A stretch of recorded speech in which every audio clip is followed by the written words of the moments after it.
This episode of Metatrex is brought to you by Enterprise in Space. Find out how you can help science and education and become a virtual crew member aboard the NSS Enterprise Orbiter. Visit enterpriseinspace.org for more information. And if you'd like to help us keep Star Trek discussion coming to you each day, consider becoming a patron of the network through Patreon.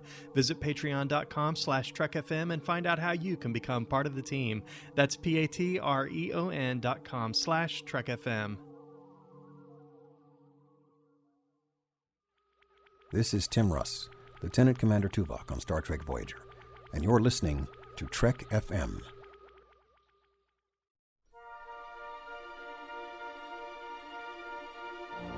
There's no greater challenge than the study of philosophy. My philosophy is that there is room for all philosophies on this station.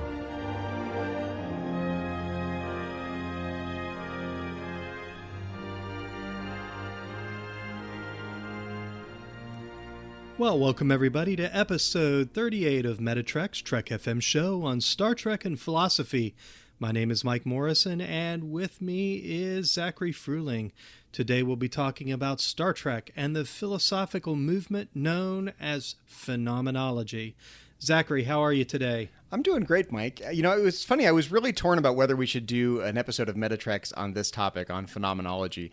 Partially because I think most people who studied philosophy themselves don't even really fully understand what phenomenology is. So I have this hidden fear that I'm going to butcher our talk about phenomenology. But it's such an important movement in the history of philosophy, and it represents a shift in thinking in the history of philosophy. So I'm excited to talk about it. It's something that I feel like back when I was learning philosophy, I was excited to learn about it. There are sort of these philosophical thought experiments you can go through. In fact, we're going to do a philosophical thought experiment together a little bit later in the show. I'm going to walk you through a phenomenological thought experiment, Mike. So I'm excited, but a little nervous at the same time. Well, I have to admit, Zachary, I'm a little nervous because as we were talking in the turbo lift, I'm going to be the guinea pig in this little thought experiment. I have to admit that I'm one of those people who have a vague understanding of phenomenology. I've read a little bit, Martin Heidegger. I know we're going to talk a little bit about some other notable people in the phenomenology movement, but I'm a little vague on this, so I'm looking forward to the discussion. Well, I purposely didn't tell you what the thought experiment was going to be because I didn't want to ruin it. I mean, most of the time when you think about philosophical issues, you want to think about it a lot and often and beforehand and do a deep dive, right? The interesting thing about phenomenology is the emphasis on first-person, subjective, sort of objects of consciousness, you know, focusing on your own mental experience of whatever you're trying to reflect on. So I kind of don't want to spoil it for you. I really wanted to leave it unknown, and so you could, you know, be a really genuine a guinea pig, so we can walk through this thought experiment, and you can not have an idea what's coming, and you can, you know, report back on what your intuitions are and what your experience of our discussion is as we go. Yeah, this is a great test of trust here. As we were talking, you and I have literally known each other for just a little over a year. We first met on... Only a year? Is that true? It's been about a year. We met on one of the patron roundtables that Trek FM did, as you and I had both entered into patronage for the network, and I was thinking about how I might be able to break into podcasting. I had such a great time. You had this phenomenal idea for a podcast, and you and I have the same inclinations as far as what we like to talk about in Star Trek, and I think we both recognize that in each other, and you gave me a shout out and said, hey, you want to go along for a ride? So this is the ultimate test of the trust that we've built over the year that we've known each other. You sound like you're about to give a phenomenological analysis of friendship and podcasting at the same time. Friendship, and you know, it's funny. I was just saying to my wife that although you and I have never met face to face, you've literally become one of my best friends. So we're going to put this to the test. Well, we didn't get a chance to meet each other at Star Trek Las Vegas. Unfortunately, neither one of us could go this year. But next year, we're putting it on the calendar. You know, you and I have a meetup planned. We're going to have drinks and talk about Star Trek and philosophy next time at Star Trek Las Vegas 51. And do some Klingon karaoke. Maybe one of us will do that. Kapla with that. Yeah. Kapla. Well, shall we dive in, Zachary? Yeah, we should. What I wanted to start with is just a really quick overview of what phenomenology is and how it fits into the history of philosophy. I know if you're not really a philosophy wonk, this kind of thing can be a little tedious because, if you haven't studied the history of philosophy, you're not sure where a concept fits in, and you don't have kind of the big picture, long-term history of philosophy in mind, it can be a little difficult to see the significance of how a movement fits into the bigger picture. So I do want to convey a little bit of that because I think unless you really understand what problem phenomenology was trying to solve in the history of philosophy, it can be a little difficult to understand why you should take it seriously and why it's kind of interesting. So real quickly, in order to understand phenomenology, I think you need to understand the difference between pre-Kantian philosophy and post-Kantian philosophy. We've observed before on Metatrex that the philosopher Immanuel Kant is kind of a turning point in the history of philosophy.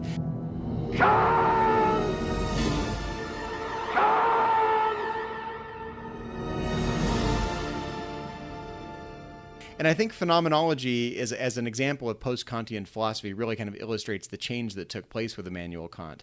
So real quickly, before Kant, in the history of modern philosophy, if you remember, the philosopher René Descartes was known as the father of modern philosophy. Mm-hmm. And he really kind of reinvigorated philosophy coming out of the medieval period with an emphasis on reason and trying to solve problems using pure reason alone, as opposed to relying on faith or on doctrine or on the church or whatnot. Descartes came along as a rationalist and said, I'm going to try to see what my reason alone can tell me. And there was a reaction against that known as empiricism. So from Descartes to Kant, you were either kind of in one of two camps. You were either a rationalist or you were an empiricist. If you were a rationalist, you thought that all knowledge came from pure reason. And if you were an empiricist, you generally thought that all knowledge came from our senses or from experience. And Kant was interesting because he kind of took the best of these two views, combined them together, synthesized them in a way, and kind of recognized the best of both camps. He basically thought that our mental faculties are active in structuring the world. So the world of experience is a constructed world. Whatever our senses ingest, our mind takes categories like number and time and space and imposes those on whatever is out there in the real world. And we'll never know what's out there in the real world because we can't get outside of our own mental faculties, our own mental categories.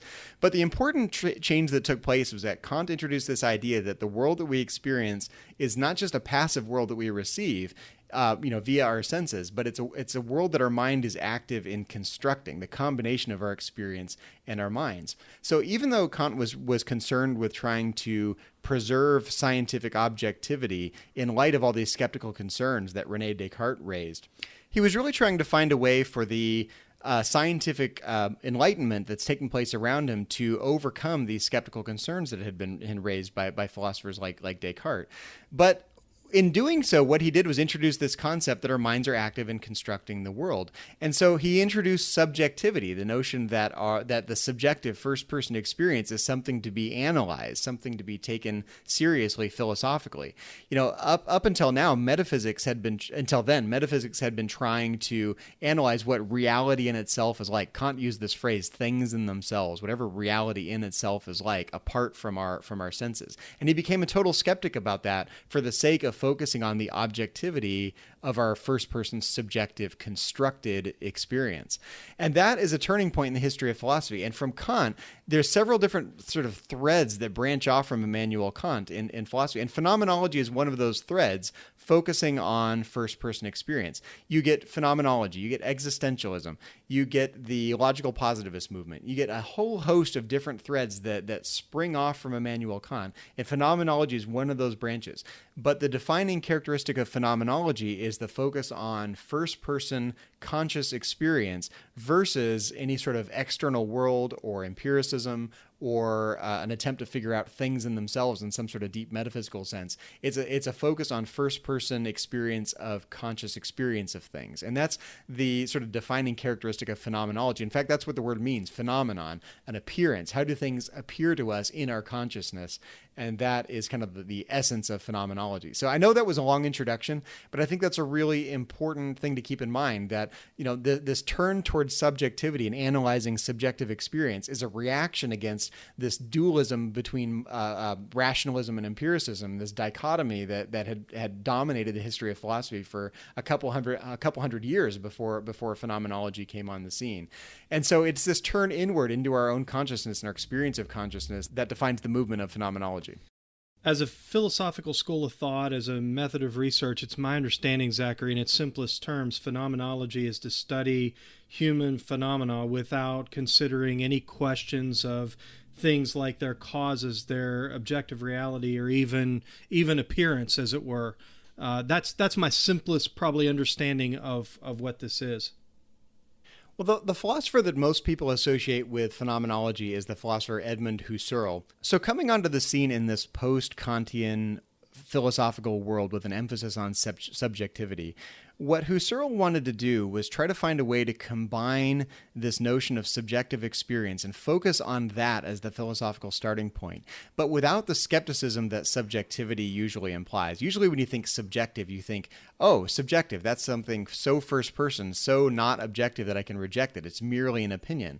But what Husserl wanted to do is focus on the way in which our consciousness has the ability to analyze concepts inside our own mental experience without relying on things in the external world, without relying on non-essential factors, and see what we can learn about reality in some sort of objective sense purely from our mental introspection about how those objects appear to us in our consciousness. It's very interesting because it sounds like he's trying to get at the nature of things in themselves. In fact, Husserl himself said he wanted to return to things in themselves, but not in the sense of, in any sort of deep metaphysical sense. He wanted to return to things in themselves in the sense in which those things present themselves in our mental experience, the way in which you can close your eyes and get a mental picture of a concept, and you can play with different permutations of that concept, and you can get at some sort of essential truth about the nature of those concepts purely through mental analysis, without relying on empirical experience, without relying on non-essential factors. He really thought that you could take these concepts that present themselves in your mind, and you can play with them, and you can analyze them, you can try different permutations of them, and you can get at the essence of that concept using purely sort of mental faculties. And it's interesting though, because it's not. It sounds very similar to what rationalists were trying to say, that we can use our minds to get at knowledge. The difference though is that he wanted to focus on the experience of consciousness. How those objects and those properties and those concepts seem to us and present themselves to us in our experience. It's much more experiential and less sort of purely logic and analytical, like the rationalists thought. As a method of research, Zachary, I believe that there are three main postulates. One of them being logical consistency, one of them being subjective interpretation, and the other one being adequacy. That's our Kirk, Spock, and McCoy of phenomenology. See, I guess my concern about that is that already sounds a little too analytical to me. It's accurate, and yes, those are good criteria, right? If consistency is important, if you have a contradictory view, for example, that in itself is usually reason to reject the view. So I don't think those are bad criteria. But what I do think is that doesn't capture the gestalt of phenomenology and the sort of feel of what it's like to think in a phenomenological manner. So that's why, Mike, I wanted to walk you through this phenomenological thought experiment using Star Trek as an example. And the idea came to me. I remember I was thinking back to when I first started learning about phenomenology when I was a junior in college at Sonoma State. I was in a class with a professor of mine named Philip Clayton, and I wonder if Philip Clayton listens to the show. I know he knows about the show. If you're listening to this, Philip, hello. But I remember just being totally fascinated by this idea of phenomenology, because we kind of did a version of this phenomenological thought experiment with a non-Star Trek example. And I want to kind of do that same thought experiment because it was really powerful for me. The experience of learning about phenomenology, the phenomenology of phenomenology at the time was really powerful. It made an impression on me. I remember the example to this day, almost 20 years after the fact now. So I'm excited to kind of walk you through that kind of an example and, just kind of see what your experience of thinking phenomenologically is like. But with Star Trek as an example, it's such an interesting idea. Let's take that kind of experiment and let's do it with something from Star Trek. And so most of the time when we're doing a Metatrex episode, we usually start with a concept or a problem in philosophy, or we start with a particular episode or a movie and we try to, find philosophical themes or analyze some sort of example. We're going to do something a little bit different today. We're actually going to try to close our eyes and we're going to do do a little bit of phenomenological meditation on some things from Star Trek, and we'll see if we can get at the essence of what those things are, purely using our first-person mental, subjective, conscious experience of those things. So as Husserl said, we should try to bracket the things that are non-essential, and we should try to bracket our sensory experience, try to focus on the mental experience itself. So, Mike, no peeking, no looking at screenshots, no watching episodes of Star Trek, nothing except your own sort of first-person subjective experience in your own consciousness is allowed. So turn off everything non-essential. Don't look at the wall of Star Trek stuff I see behind you on the screen. Okay. Yep, no peeking. This is if you can close your eyes, even better. It's hard to close your eyes while we're recording, but ideally this is the kind of thing where really do everything possible just to focus on the pure mental entities or the mental objects that make up the world of your experience, not focusing on anything from the senses and not focusing on anything you've okay, sort of let me learned move my previously. Eagle Moss ships that are sitting right in front of me. Yeah, you should definitely move those. That's absolutely right. Eagle Moss. It's funny you say that because that's exactly the kind of thing I want you to not. So when I'm think talking about. Trek, I like to be surrounded by Trek. I know you do, but this is no. You really want to bracket everything Trek, so you could put I've it all been in the wanting to closet. invest in a cosplay, so I can literally dress Trek while we're. Put all of the Star Trek stuff down in the cargo bay. All right. When I was in college, the very simple thought experiment that we went through to learn about phenomenology was analyzing the concept of a house. And we would start by trying to get a mental picture of a house. And then you would try different permutations of that concept to see what's essential to the concept of a house and what's not. That's the very simple house example, and that's so not Star Trek. We're going to do the Star Trek version of that. So, Mike, I want you to close your eyes, and I want you to picture a starship. You have your picture of a starship? She's a well-endowed lady. It's an ample starship. Okay. Well, that's all the description we need right there, right? So, Mike, I want you to describe in some detail the mental picture of the starship you just thought of. It's white with hues of gray. Mm-hmm. The nacelles it has 2 nacelles, has a secondary hull, a saucer section. All of our listeners know exactly the kind of ship I'm talking about. Yeah, this is fairly typical Star Trek fare so far. Yeah. Bussard collectors are lit up red. The cells are blue. Anything else about the shape of the starship, or what are some of its defining characteristics in your mental picture? Defining characteristics. It's sleek, very large and imposing. Anything else? Kind of walk your way around the ship, inside or out. What are some of the things that define that? I'm doing my Star Trek the Motion Picture flyby. Okay, that Star Trek the Motion Picture flyby. I'm writing a couple of these things down so I don't forget them. Okay. Yeah, it has various hall markings on it. Okay, what do the hall markings say? Just curious. Well, there's a Starfleet Delta shield and some pinstripe lines. The Delta is yellow. The lines are red. Which era is this starship from? This starship is from the original series motion picture era. Okay. I think that's enough to start working with here.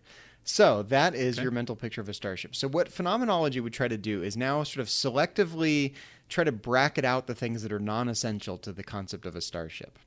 Change some of the permutations, change things like the color, change things like the shape of the nacelles, and see what defines the essence of a starship and what you can really strip out. So you have an example of a starship, but now if we want to analyze the concept of a starship, what is a starship? Can we use our mental faculties alone to kind of get at the essence of it? So I'm just going to throw something simple out there. Like, what if the starship was a different color? What if it wasn't white? What if it was gray? What if it was a darker, almost black, or a dark gray like we saw in Star Trek Into Darkness?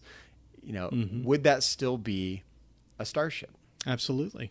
I think that's an obvious one, right? Absolutely, that would still be a starship. So what's interesting is we just learned something interesting about the essence of a starship. We've learned that color is a non-essential attribute to the essence of a starship. And we didn't need to go out and do research. We didn't need to do a scientific experiment. We didn't need to do a poll. We can rely totally on our mental world to analyze that concept and learn that new fact, this mental fact about starships, that starships are not, the color is not essential to the concept of a starship as it presents itself to us in our experience. So let's do a few more of these. Okay, you mentioned that the starship has 2 nacelles.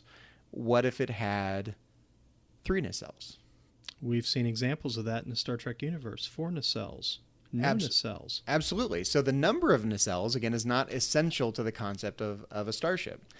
What if it didn't have, let's try something else. That's an obvious one. I think, different number of nacelles, no problem. We've even seen starships that don't really have nacelles per se, right? You could have no nacelles and still technically be a starship. Mm-hmm. It may not be a typical Federation starship, but it could still be a starship.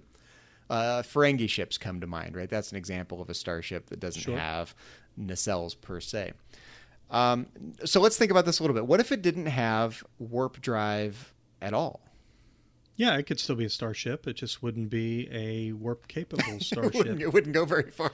It would be limited to our own solar system at impulse. I guess that's an interesting ambiguity. This is something I want to dwell upon. My gut reaction was, well, a starship kind of implies interstellar travel. So if you don't have something like warp drive and you're limited to impulse, would that even be a starship in any sort of meaningful sense? Well, you raise an interesting point, because there have been references, especially in Enterprise, where they are referencing Enterprise as being unique as a starship because it is Warp 5 capable. So I think an argument could be made that without warp drive, without the ability to travel at least at some warp factor, you are limiting yourself to a single star system with only impulse drive. So yeah, that's an interesting question. Would that be a starship? But see, what I want to focus on now is how we go about answering that question. So you referred to some things in Star Trek.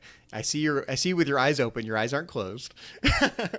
So try to focus sort of purely on the mental world of your experience. Can you envision this starship, this supposed starship with no warp engines, being limited to whatever sphere it can travel within at impulse speeds, maybe even low impulse speeds, even high impulse speeds? Why not? Is this new mental picture of this ship that you have in mind, does that meet the criteria for a starship as you see this alternative ship with no warp drive in your mind? Well, as I think about that concept, Zachary, there would no longer be a need for nacelles. Frankly, there would probably be no need for a secondary hull. So you would have something that would more resemble either an airplane, such as a space shuttle. Yeah, I was thinking of the space shuttle myself. I have my eyes closed now, and I'm thinking of the space shuttle. Indeed, I'm thinking of something that looks more like the space shuttle. It could possibly look something similar to what we would think of when we think of the saucer section, perhaps of the 1701D. But I'm actually picturing something more like the space shuttle, because it would have the ability to travel both in space and be able to travel suborbital. But in my mind, it seems pretty clear that it would be hard to make a case for that as a starship in any sort of Star Trek sense. Well, I think we've left the definition of starship and we've created a spaceship, and I think there's a distinction there. Absolutely. And I love this because we're making these good conceptual distinctions. We have different mental pictures emerging as we try these different permutations. And I think you're getting at something of the essence of the experience of doing phenomenology and doing this. We're trying these mental permutations, selectively bracketing out what we can bracket out, and see if we can learn either something essential about the nature of the concept or make some important conceptual distinctions. And that really does result in knowledge. I think we've learned something by going through that experience. And we're not done. Let's try to think what else we could modify in this picture of a starship. Why don't you try? What are some things you would think to naturally sort of select and vary, and try some different permutations of this basic vision of a starship you have in your mind? Well, as I was talking about the starship, I talked about the nacelles, but I didn't describe the shape of the nacelles. We oftentimes think of nacelles as being either cigar shaped, cylindrical in some shape or form. Even if they're not cylindrical, they're long and boxy, rectangular. But is that necessary, Zachary? I'm thinking, could perhaps nacelles take on a different shape? Maybe the nacelles could be more boxy. I'm picturing like some Art Deco angular nacelles. Yeah, triangular. Well, it's interesting because when you're talking about like a real object, I think like a starship, what would be a physical object in the world, right? There are some basic sort of physics restrictions you have to take into account, right? Whatever mechanism allows warp drive to work, the nacelles would presumably at least have to meet those criteria, right? They have to work as nacelles, and if they don't work as nacelles, they're not. In other words, they're not, unless they're really nacelles and make the starship go, then they don't meet the criteria of a starship. So there are some restrictions, presumably, about however the physics behind warp drive works. And of course, this is all fictional, and we don't really know how that would work. But whatever those basic laws of nature that allow warp drive to work, you'd have to take that into account when you're defining a nacelle, presumably. But, from a mental picture of a starship standpoint, I think you're right. It probably doesn't matter what shape the nacelles are as long as they still function like nacelles and make the starship go. Well, Zachary, if I can break into a little analysis here, I think that's one of the things that I appreciate as a fan so much about Doug Drexler's original design of the NX-01, distinguished from the NX-01 refit that I know is very, very popular. But what Doug did when he created the NX-01 is he really redefined what a Star Trek starship looks like without completely breaking the mold. Again, it's what I really appreciate about it. The struts, for instance, that hold the nacelles, they're not the traditional struts that we got used to. There is no secondary hull. It's very similar to other Federation starships that we're familiar with, but it's also very, very different. And I know that for some fans like myself, that was a very positive thing, and I reacted very well to it. I love the NX-01. It's by far my favorite ship in the fleet. But I know for a lot of other fans that was a punch in the gut. And it's funny you say that because I think every time there's a new starship revealed, every Star Trek fan who cares about starships goes through their own little phenomenological analysis of what it means to be a starship, right? Everyone has their own mental picture of the ideal starship. Everyone has an expectation about what a starship should look like based on whatever that mental picture of an idealized starship is. And if something doesn't meet that criteria, they go, that doesn't look like Star Trek, or that doesn't look like a starship to me, or that doesn't look like a Federation ship to me, or that looks like, fill in the blank, right? And you can see Star Trek fans kind of having this discussion amongst themselves about what it really means to be a Federation starship. And again, I don't really have a huge iron in this fire. I'm kind of a starship wonk. I like seeing the different designs. On the other hand, I'm open to some variation to various degrees. I think fans are open to the idea that they have to look a little different, otherwise they'd all look the same, right? So, but I think everyone has this idealized picture of which starship they'd want to be on and what it looks like to be a starship in the Federation or in the Star Trek universe. So I think you're right. This is something we all kind of go through every time we see a new starship, but I guess the question is this is where I think phenomenology is really useful, because phenomenology gives you the tools to kind of answer this question: what things really are essential and what things really are not essential. Like, okay, I'm going to give you another mental picture to start with here, Mike. Okay, put yourself inside the ship somewhere. Where are you? I am in a corridor. It's funny. I sort of feel like we're in the 1960s doing like a guided meditation with a guru or something. We're actually back in the 1960s right now. I should be burning incense or something, right? I'm the guru. There's some incense burning over in the corner, and we're gonna. I'm suddenly hearing sitar music.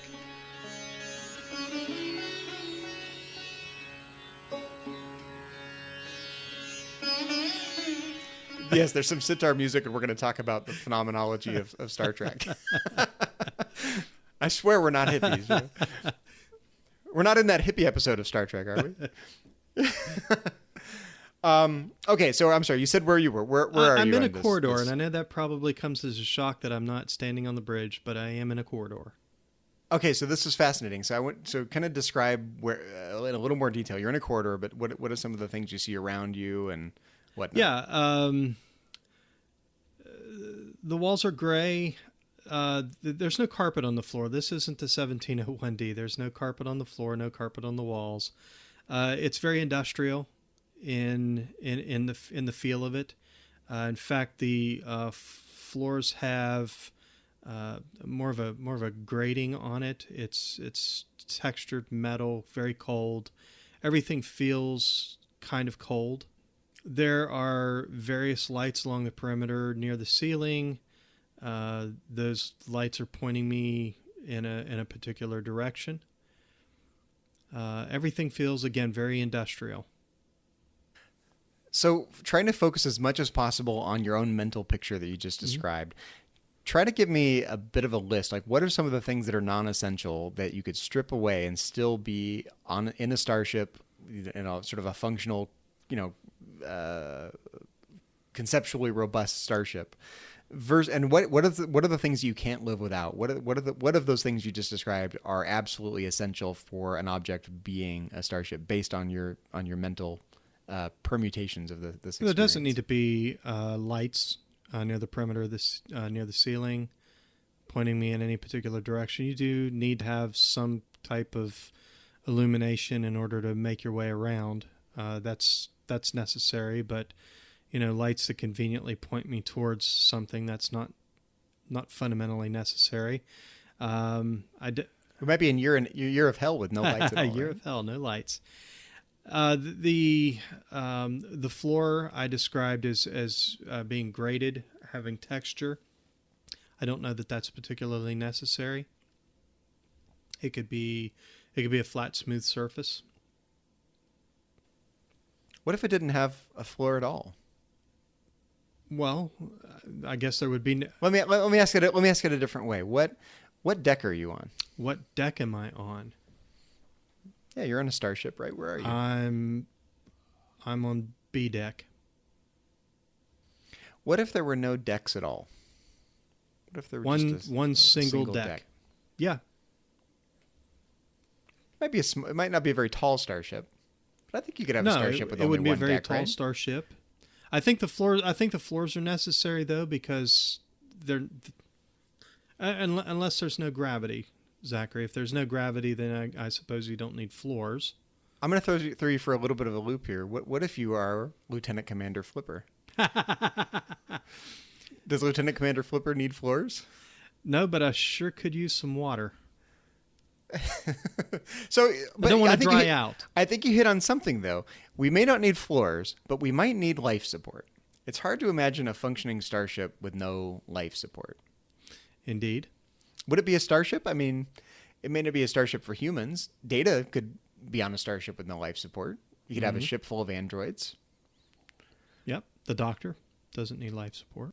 So, Mike, this is really interesting to me. When I first started running my own little version of this thought experiment in my mind as we're having a discussion, my gut was telling me that a life support is essential to a starship. But as I tried different permutations in my mind, we realized, well, we could have a starship full of androids. We could have a starship full of holograms. None of those require life support. So, sure, it seems like we can have a starship without life support. They would still meet all the necessary criteria for a starship, and that was counter to my intuition. But as I used my mental faculties to try these permutations, I learned something there about that. Same thing with the floor, right?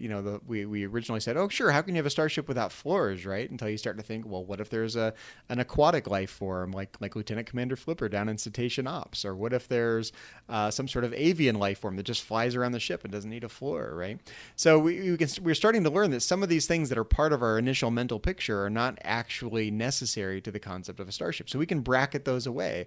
And the idea is to try to get at this core essence of a concept of a starship, bracketing away all the non-essentials to get a progressively purer and purer concept of what the ideal starship would be. Ideal in the sense of bracketing away all the non-essentials, not relying on things that are non-essential. And it's funny, we were talking about the shapes of starships, because it's funny that we're right around the corner from Star Trek Discovery coming out, and there's this debate about the ship design for Star Trek Discovery. Some people like it, some people don't, and it's funny to see people point at different features. Oh, they don't like the fact that the nacelles look like they're Klingon, or they don't like the color of it, or they don't like whatnot. And then you start to realize, hey, a lot of these things are just non-essential to the concept of a starship. We can have a Federation starship that has a slightly different color or has a slightly different shape to it. We may not have seen it before. It may not match our initial mental expectations based on all of our past experience. But if you start to bracket out that past experience and you bracket out the things that are non-essential, that ship starts to look a lot more appealing and fits alongside everything else, because its defining characteristics are non-essential. It can still be a Federation starship, because a lot of the things that people like or don't like to various degrees about the new design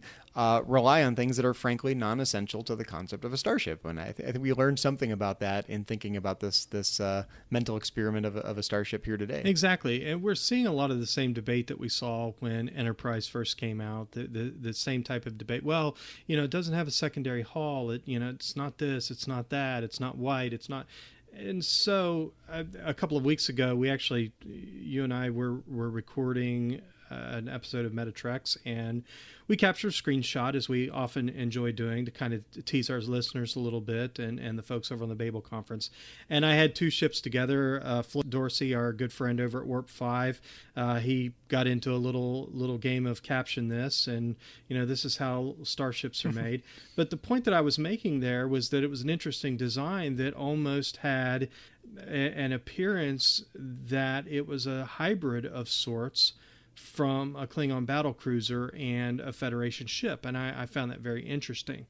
So yeah, when you think about what's essential and what isn't essential to a starship, it occurred to me, Zachary, when you were talking about life support, life support, even if it were a human starship, isn't necessarily essential, because we could have the ability to operate that starship while wearing some type of biosuit.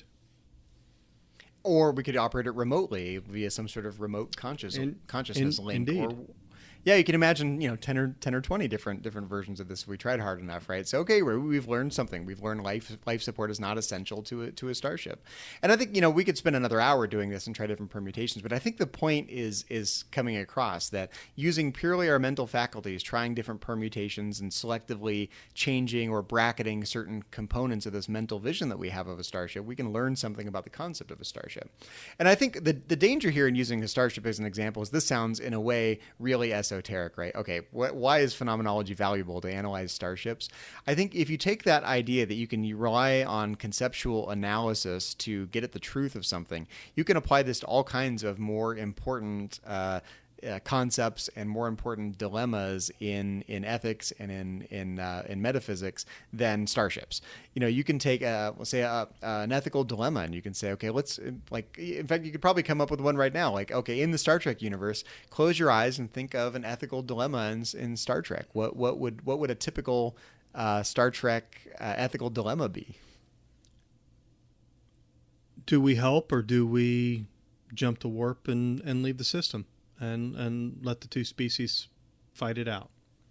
So that's pretty generic. So again, I want you to kind of focus on a mental picture now. So where are we? What's the dilemma? What are some of the details of this example? Yeah, we are in an uncharted region of space. We have just made first contact with a new species, and in making first contact with them, we have provoked an attack from a rivaling system, only to find out that these two neighbors have been at war for 100 years. So now the interesting question in my mind is, what would phenomenology have to say about this kind of dilemma? The situation you just described, what features of that are essential to a certain ethical outcome, and what features can be abstracted away? In other words, what's really essential to answering the dilemma, and which features can be stripped out? What are the distractions versus what are the essentials of that scenario? Well, it's essential that we've made first contact, because frankly we have, and we can't undo that. I think the non-essentials are, where do we go from here? Do we continue that relationship, or do we say sorry we got involved, and again, leave the system. So I think our next move is the non-essential there. When you talk about the dilemma itself, you know, we could try to broker peace. There are a dozen different scenarios of things that we can and we could possibly do, things that, you know, perhaps would not be ethical. For instance, you know, training our weapons and fighting for, you know, one species or the other. That would, I think most fans, most folks listening to our show are going to say, no, that's not the right thing to do, and I concur. So I think what I want listeners to take away from this kind of discussion about an ethical dilemma like this is you can apply the same kind of phenomenological analysis, not just to objects like starships. I think it's interesting. You know, I think you and I like talking about starships and their different permutations and varieties and shapes. And I think we can learn something interesting about the concept of a starship. We could take any other object in the Star Trek universe. We could do the same kind of analysis with it. But I think where phenomenology really becomes interesting is when you start to apply it to abstract concepts. What are the essential characteristics of truth, or what are the essential characteristics of something beautiful, or what are the essential characteristics of something just, or something immoral or moral, right? These are things that it's very difficult to get a handle on the essence of those concepts, and by trying different examples, selectively modifying the attributes of those examples, you know, modifying the permutations, the severity of the situation or the consequences or whatnot, you can kind of whittle down and get a sort of purer and purer sense of what the essence of that ethical dilemma is. And it seems like you can apply the same kind of phenomenological analysis to anything you want. It doesn't have to be a concrete object. It could be an abstract concept or an ethical dilemma. And it's hard to do because I think this is something we don't have a lot of practice at. I think when you do philosophy, you know, a little bit of this is habitual. Let's try this kind of hypothetical situation or that kind of hypothetical situation. But really, we don't take a lot of time just to focus on the sort of the mental experience of those different permutations and systematically try to bracket out things that are non-essential to get a progressively purer and purer concept out of it. It really takes some mental concentration and effort, and it's kind of like guided meditation. It is kind of like sitting here, strumming some guitar and listening to some sitar music and having some incense burn in the other side of the room, right? that kind of environment is conducive to doing a phenomenological analysis. You do need to kind of close your eyes and bracket out all the things you usually rely on to make your shooting from the hip reactions and judgments about things. So, Mike, earlier, though, you mentioned that there are sort of three criteria or three postulates used in talking about phenomenology. And this is something I probably should know, having studied philosophy, but if I did know it at one time, I've forgotten it. So I can't wait to hear what you came up with. Yeah, so as I mentioned before, when we're talking about phenomenology as a method of research or as a school of thought, there are really three postulates that you can use. And one of those would be logical consistency. The other one would be subjective interpretation, and the other one would be adequacy. And as I mentioned, these are the Kirk, Spock, and McCoy, I think, of phenomenology. So when I think about those, and the reason why I call these the Kirk, Spock, and McCoy, because geniusly, in the original series, we got to look at these ethical dilemmas that they found themselves in through the eyes of Kirk, Spock, and McCoy oftentimes. And they each had a unique way of looking at the problem. And this is the way that we, as Star Trek fans, really got used to analyzing situations through the eyes of adequacy. Captain Kirk, is the action that I'm going to take adequate? Is the firepower that I'm going to use adequate? Is the decision that I'm going to make here adequate? I think that was the driving force for Captain Kirk. At every turn, he wanted to make sure that he did whatever he had to do to get his ship and crew through it. It was all about adequacy. And oftentimes, he threw logic and subjectivity out the door. It was just purely existential in his approach. It was all about adequacy. I mentioned logical consistency. I think obviously there's the Spock. We're talking about is the logic being applied sound? Can you process this situation from start to finish with a clean course of logic? logical consistency. And then, of course, Dr. McCoy, and for that matter, I think it's true of anybody who is a physician, a nurse, a clinician, you rely a great deal on subjectivity. You ask your patients, for instance, how does that feel? Can you tell me what do you think? If you're a psychiatrist or a psychologist, what comes to mind when you think about that childhood memory? So it's all about subjectivity. And so Dr. McCoy oftentimes commented based on his own subjective interpretation of what was going on. He would approach everything in a very subjective manner. It was all about how he felt personally, how it tasted, how it looked, how it sounded. It was very subjective. So you had that subjective interpretation, and so we as Star Trek fans really got to see how they broke these moral dilemmas down, these different situations that they found themselves in, and even the way that they looked at the human experience in the confines of Star Trek by using, really, Zachary, these three postulates: adequacy, subjective interpretation, and logical consistency. It's funny, as you were talking about these three different criteria, I was thinking about how they apply to the kind of phenomenological analysis we were doing earlier. If I asked you to close your eyes and say, okay, picture a planet. Okay, that planet is round, right? Now, or spherical, more or less. Now, can that planet be cubicle shaped at the same time? No, probably not, right? Right. It's logically inconsistent, right? So if you come up with a mental picture like that, hey, I've got this planet I discovered and it's round and it's also a cube. Check it out. What would Spock say to that, right? Someone like Spock or Data, one of these, logical, analysis characters would say, that's a highly illogical vision you've got there. Curious. So, you can use... I think you can use this criterion of logical consistency to reject certain attempts to analyze a concept. If your mental picture or the way in which a concept presents itself to you subjectively contains an inherent contradiction, that means you haven't got at the essence of that concept yet. There's something wrong, something that needs to be changed or something that needs to be bracketed out, and you haven't got at the essence of it yet. So, and I think this is, I think any philosopher who's not a radical subjectivist, and especially phenomenologists, I think would accept this. They would say that, truth requires logical consistency. If you have an inconsistent view, you don't have the truth of the matter yet, regardless of what concept you're trying to analyze. And we just use the stupid example of a planet that's spherical and also a cubicle, but you can apply that to any other concepts we've talked about. If there's an ethical dilemma and there's some sort of contradiction in the situation at play, you need to play with the permutations of that dilemma in your mind a little more. If you have a picture of a starship that contains an internal contradiction in some way, you haven't got at the essence of a starship yet. So whatever concept you come up with at least has to meet the criterion of logical consistency. Adequacy, I think, is an interesting concept because in my mind, adequacy implies, how adequate is the concept you're trying to analyze for, covering all the cases it's supposed to cover. Like, when you have a concept of a starship in mind, it needs to be adequate to encompass all of the things that really genuinely do count as starships, right? If your mental picture of your first person subjective mental picture of a starship doesn't encompass some actual starships out there in universe now, right?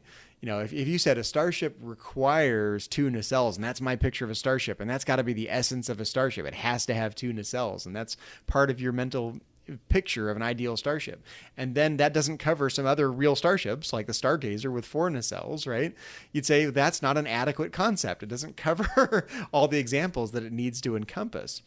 And likewise, it needs to not cover too much, right? It shouldn't be such a broad concept that it covers things that aren't starships. It shouldn't cover spaceships, and it shouldn't cover shuttles, and it shouldn't cover, photon torpedoes, and right. There's lots of things that are included in the concept of a starship and excluded from the concept of a starship. So adequacy, in my mind, means are you encompassing all the right things, all the actual starships, and are you rejecting the things that aren't genuine starships from your mental picture of a starship? So sort of conceptual adequacy is what I hear when I think of the term adequacy. Well, funny enough, I think Captain Kirk made that point to his crew. A ship is a ship.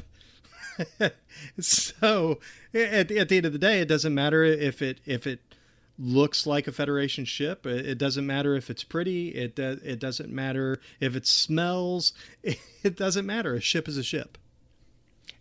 And I think the third criterion, subjectivity, is really important. This is one of the defining characteristics of phenomenology in particular, because any philosopher, regardless of which school, is generally going to say logical consistency is important. And any philosopher is going to say, yeah, it's important for concepts to be adequate and encompass the right kinds of things and exclude the other kinds of things. And that's what it means to understand a concept. If your concept is too broad, it covers too much, you don't understand the concept yet. If it's too narrow and doesn't encompass enough, then it's again, you don't understand the concept. But subjectivity is one of the defining characteristics of phenomenology. Think how many ways we learn things in the world. We learn what people told us in school. We rely on our experience. We rely on not well thought out judgments. These are things. The word knowledge is such a vague term for most of us. It encompasses so many different kinds of things. It's not clear at all what it means, and yet there's all these things we think we know. What a phenomenologist is telling you to do is to try to bracket out all of these non-essentials, right? Forget about what you heard about in school. Forget about what you've read about. Forget about the things that your senses could be lying to you about. Focus on the mental experience, because that's where you can get some degree of, I'm going to say certainty because that sounds a bit too much like rationalism, but that's where you can get some degree of competency and fluency in a concept, is not by focusing on those things, but by focusing on how those concepts or those objects present themselves to you subjectively in the first person experience. Not even in the sensory sense, in the mental sense. Like, close your eyes and, it could be a fire truck, it could be a starship, it could be an ethical dilemma. Don't read about it in books. Don't listen to what the politicians say. Don't listen to other philosophers. Close your eyes and think of some examples and selectively try to get at the truth of the matter. And that's going to be a much more reliable means to getting at the truth than any of these other methods. Well, I think observation is the key, though. I think oftentimes we try to approach things through secondhand information. We try to approach things by comparing them to the past. We've always done it that way, so this is the way we need to do it. And again, I think if we apply these three postulates, I think we can, and let's take this and apply it to Star Trek. We can really come up with a Star Trek that's out of the box. And frankly, I'm hoping to some degree, as we move forward with Star Trek Discovery, I hope what we've seen so far, and I know there have been some really mixed reviews on what we've seen so far, I really hope that it's Star Trek out of the box, because I think, Zachary, if we can apply this thought experiment that we just kind of did for our listeners here, if we kind of apply this and peel things down to the essentials and then build upon that, I think we can come up with something that's really new, really fresh, but still very true to the original concept of Star Trek.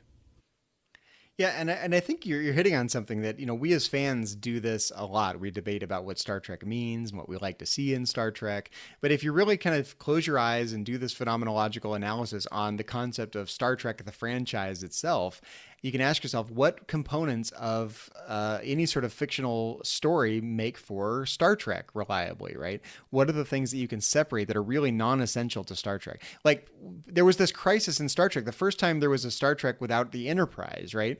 And even before that, how can you have Star Trek without Kirk and Spock? I think way back to 1987 when the Next Generation happened, right? People were going through this very phenomenological crisis, right? Star Trek requires Kirk and Spock and McCoy, and if I don't have that, it's not Star Trek.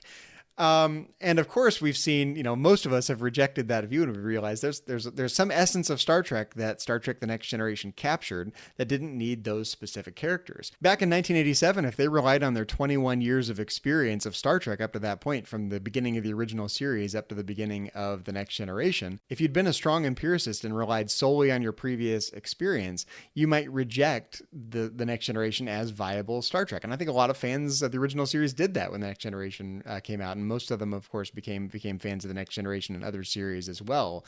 But I think, if you really toss it around your mind, you can go, yeah, okay, you can have great Star Trek without Kirk and Spock and McCoy. We've seen, how many other episodes of Star Trek and how many movies have not had Kirk, Spock, and McCoy, and they're all great Star Trek.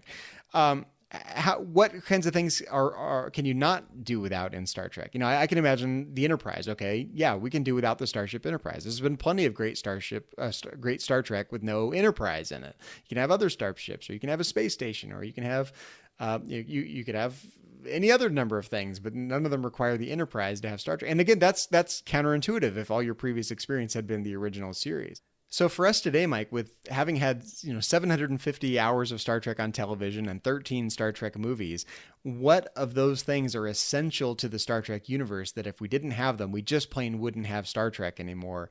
And what of those things are non-essential that we can bracket out and create some space for something really new that adds something to the Star Trek universe, but is totally in line with the essence of Star Trek? And I think some of those things will be tangible and some of those things will be intangible. Like in my mind, it would be hard to have Star Trek without something reliable in the Star Trek universe. You need the Federation, or you need the Klingons, or you need something to anchor it in the Star Trek universe. And if you just took all of those out, it might as well be Babylon 5, or it might as well be Lost in Space, or it might as well be some other universe, right? You have to have something that grounds it in the Star Trek universe. So that's something tangible in my mind, something that gives us the visual or the cultural anchor points. It also, in my mind, requires some abstract things. I think Star Trek requires something of an adventure. It requires something of entertaining philosophical ideas and ethical dilemmas. I think if you veered away from that too much, you might call it Star Trek, but whether it would be genuine Star Trek or not. And this is kind of the mental gymnastics you have to do with phenomenology. Close your eyes and go, what if it was Star Trek that was purely an adventure story that didn't do philosophy or didn't do ethics or didn't do politics, right? Would that be Star Trek? They might call it Star Trek, but does it violate something of the essence of Star Trek, from our first person subjective viewpoint? What, Zachary, if it were a Star Trek with a lead female who isn't a captain? Well, and what's funny, I thought you were gonna start talking about Captain Janeway at first. What if you had a starship captain who was a female, right? There were people that didn't like that when Voyager came out. And of course, in retrospect, that's ridiculous. And we've learned that, having a male captain is not an essential characteristic of Star Trek, not by a long shot, right? And I think Kate Mulgrew would agree with you wholeheartedly. Everyone would agree. Everyone worth their salt would agree with that, right? And if you fast forward 20 years and ask that question now, what do we even need a captain to have good Star Trek? Can we focus on a different kind of character in some way? Well, I think we're going to find out with Star Trek Discovery in a few months. Exactly. But we're going through the same kind of gymnastics though, right? Is this real Star Trek or is this not real Star Trek? Does this going to meet my subjective vision of what I want Star Trek to be, or is this not going to meet my criterion of what I want Star Trek to be? And then there's the shooting from the hip response, and then there's really focusing on it and saying, well, let me think about this a little bit. What if we didn't have a captain in Star Trek? Could I tell a good Star Trek story with no captain? I think, you can very easily, I think, come up with hundreds of story ideas that don't require a captain to be good Star Trek stories. And so in my mind, it's just obvious that this doesn't violate anything really essential about Star Trek. It's just a different version of it than what we've seen before. But if it has adventure and it entertains exploration, it entertains some moral and ethical and philosophical issues, and makes for good drama and with compelling characters, there's these things are much more essential to the essence of Star Trek than any particular character or any particular role on a ship. I love the stories like Lower Decks that tell the stories of other Starfleet officers, crewmen even. I mean, they don't have to be commissioned officers. One of the reasons why I love Chief O'Brien, at least the Deep Space Nine version of Chief O'Brien, is that he is an enlisted man. He's not an officer.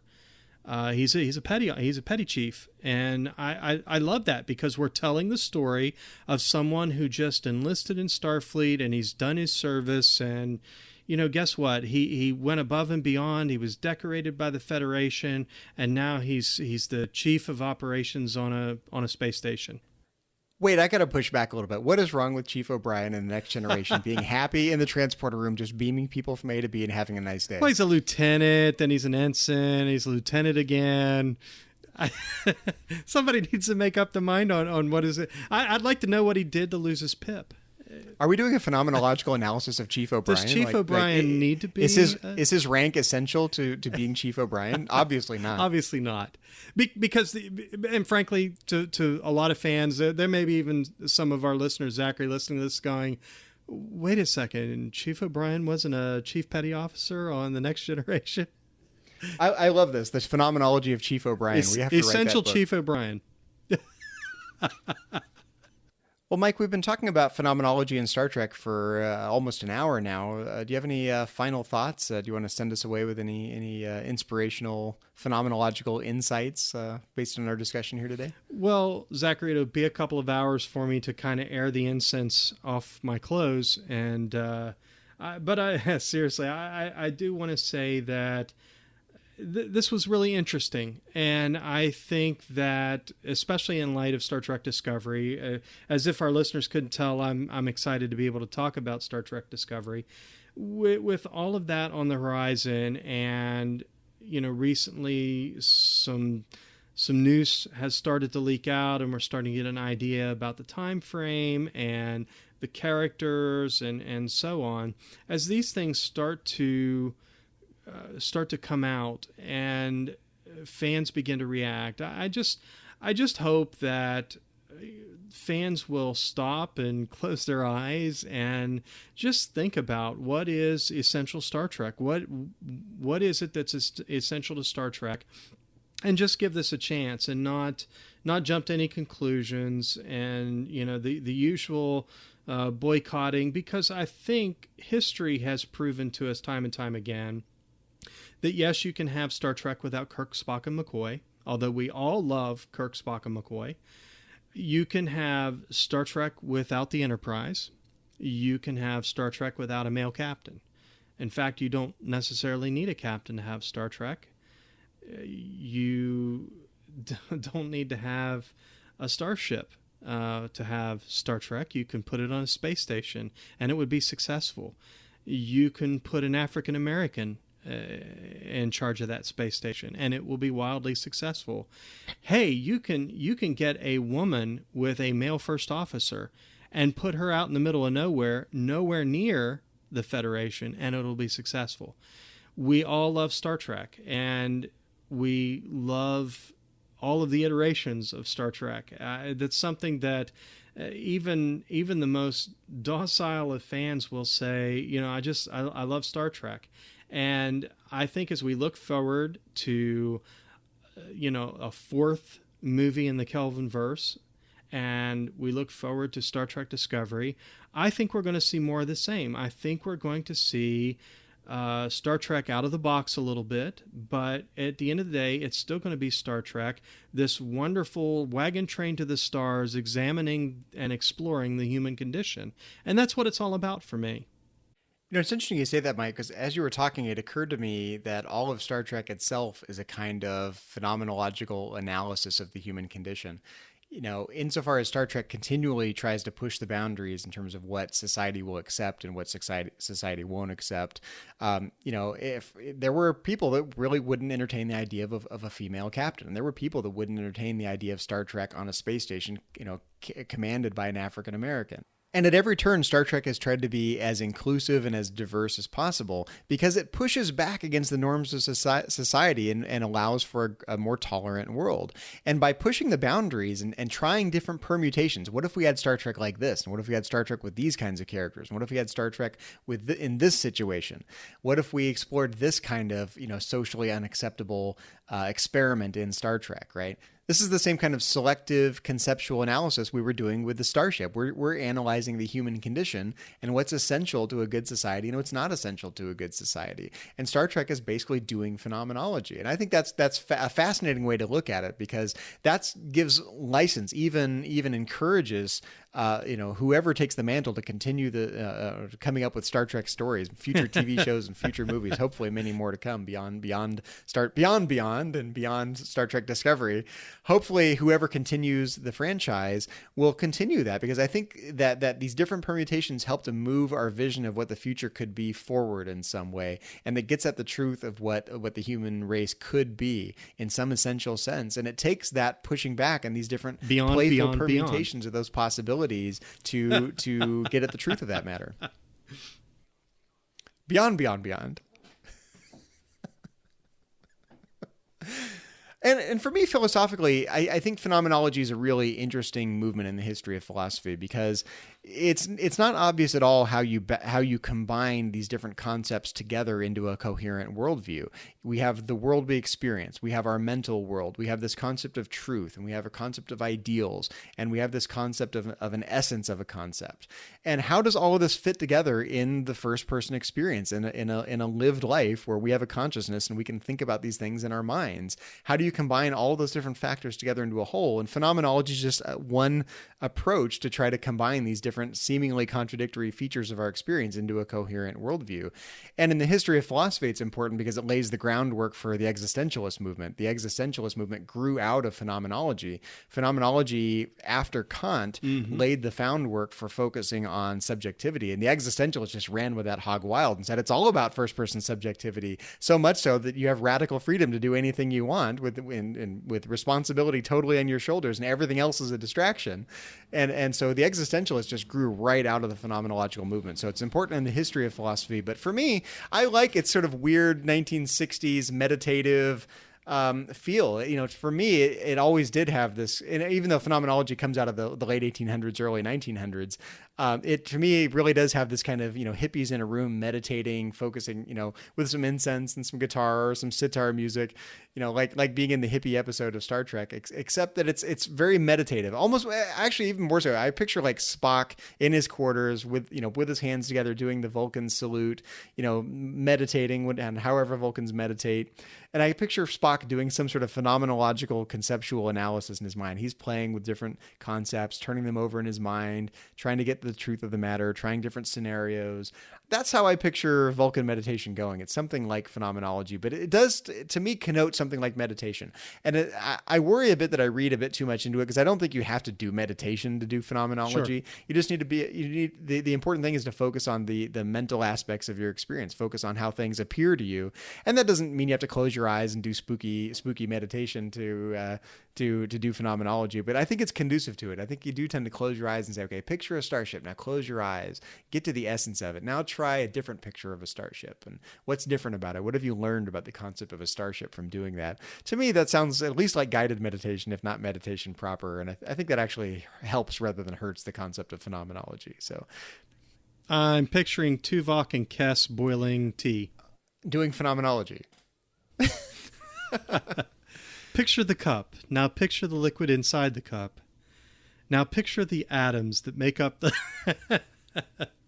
That's exactly what they were doing. So, for me, do I think phenomenology is the right way to do philosophy? I think probably not. I think it relies on the subjective too much, and it's too easy to read your past experience into your subjective views. It's too easy to be uncritical about your own views. It's too easy to have selective judgment and not focus on counterexamples. And the idea is that it's supposed to be sort of more of a formal conceptual analysis, that you sort of systematically go through these different permutations and systematically try to challenge your own views in almost like in a first person subjective Socratic sense, challenging your own views to try to get at the essence of a concept. But I think it's just too easy to be too subjective and rely on our intuitions and on our subjective biases rather than on our mental ability to get at the truth of a concept. I'm really skeptical that gets at the truth of the matter and isn't just a matter of pure subjectivity. So I think when you really push back against phenomenology itself, it kind of falls apart, and you do need some sort of a stronger anchor for objectivity than how things seem to our minds. You need the external world, or you need some sort of abstract metaphysics. You need logical consistency. You need something that grounds your beliefs in the fact of the matter, as opposed to your what could be a purely subjective opinion of the matter. And I think phenomenology doesn't make that distinction very well. It tries to, but I think the danger is that we're just so stuck in our own heads and we're so overwhelmed by our own biases that we can't get outside of those 100%. So I don't think that phenomenology really answers the question, the challenge of subjectivity very well. But it is fun for analyzing starships. So whether phenomenology is the final word in philosophy or not is open for debate. It certainly is useful for analyzing starships and the Star Trek universe. But Star Trek and phenomenology isn't the only thing we've been talking about here on Trek FM this past week. So here's a quick look at some of the other things you may have missed elsewhere on the network. Previously on Trek.fm, The Ready Room. Please sit down. Let me get my eel. Yeah, right. It just slapped. See, now that would have been awesome if he had just like slapped the eel in Archer's face, and then Archer, that entire meaningful scene at the end of the episode, the discussion between Archer and T'Pol, if he had had a giant eel stuck to his that would have been great the entire time. The Orb. And what's so great, I think, about Star Trek Deep Space Nine is, especially with Sisko, is you get to watch somebody slowly become a believer in a faith, and it's shown as being reasonable. Literary Treks. The big difference is when you're doing nonfiction books, the way we do them, we do a lot of interviewing, and the interviewing requires a lot of transcribing tapes, and that's possibly the most miserable job one could ever run into. It's a real task. And that's what else is happening on Trek.fm. Check out these shows and find out what we're talking about in your favorite corner of the Star Trek universe and beyond. You'll find us wherever you get your podcasts. If you're an Apple user, be sure to hit the subscribe button. That helps us out greatly and makes it easier for other listeners to find the show as they search iTunes. If you're not an Apple user, we've got you covered as well. You can find our shows on Stitcher, TuneIn, SoundCloud, Windows Phone, and of course you can stream and download the MP3 file from our website and grab the RSS link as well. Another way you can help us keep all of our shows coming to you each week is to become a patron of the network on Patreon. If you visit patreon.com/trekfm, that's patreon.com/trekfm, you'll find our current goals and different milestone contribution levels, along with all of the great perks we have for you. These perks include early access to content, exclusive content, producer credits, seats on our content development team, and many more. We really appreciate any support you can give us and hope you'll join the team. Again, you'll find all the details at patreon.com/trekfm. And don't forget to check out Enterprise in Space, a project of the nonprofit National Space Society that will design and launch an 8-foot orbiter and return the craft to Earth. The NSS Enterprise orbiter will carry more than 100 student-designed science experiments into space, and you can help make it happen. Visit enterpriseinspace.org to find out more and to get your seat on the mission. If you'd like to contact us with feedback or suggestions for the show, or to send us your thoughts on anything we discussed in this episode of Metatreks, you can contact us in several different ways. You can contact us via a form on Trek FM's website. Just go to trek.fm/contact. Leave us a voicemail. You can go look in the sidebar of the show page or go to speakpipe.com/trekfm. You can find us on Twitter under the handle @TrekFM. On Facebook, just go to facebook.com/TrekFM. And while you're there, be sure to check out the Babel Conference. The Babel Conference is our Trek FM listeners-only discussion group. It is a closed group, but if you click join, someone will let you right on in. Just simply type the Babel Conference. That's BABEL into the search field on Facebook, or go to our website at trek.fm and click discussion on the menu bar. We also invite you to leave a rating and a review of Metatreks on iTunes. We'd love to hear your feedback and suggestions for the show. Well, Mike, when you're not doing a phenomenological analysis of the essence of a tricorder, where can our listeners find you on the interwebs and around the Trek FM network? Well, Zachary, I'm most active on Facebook. You can find me around the Babel Conference on Twitter. My Twitter handle is @cmichael1701. I'm also on Instagram, cmichael1701. And Zachary, when you're not performing sitar riffs in 10 Forward, where can our listeners find you around the interwebs? Well, likewise, you can find me in the Babel Conference, Trek FM's listeners-only discussion group, if you'd like to talk Star Trek and philosophy with me there. And you can also find me on Twitter. My handle is just my name, @Zachary Fruhling. That's Zachary, ZACHARY, and Fruhling, FRUHLING. We'd like to take a moment to acknowledge the rest of the Metatreks team from the network. Specifically, we'd like to thank C. Brian Jones, the founder and publisher of Trek.fm, our executive producers, Charlene Schmidt, Matthew Rushing, and Norman Lau, Aaron Harvey, our art director, and Richard Marquez, our production manager. And Mike, we want to give a special thank you to our 2 associate producers for Trek FM. We'd like to thank Patrick Devlin. You can find Patrick under the Twitter handle @MagicDrop5. And we'd like to thank Kay Elizabeth Janeway. You can find her under the Twitter handle @ChocoWeeble. We really want to thank you both for your support of Metatreks and Trek FM in general. Well, everyone, thanks for listening to Metatreks, a Star Trek philosophy podcast. Until next time, when we will once again boldly go phenomenologically where no philosophers have gone before.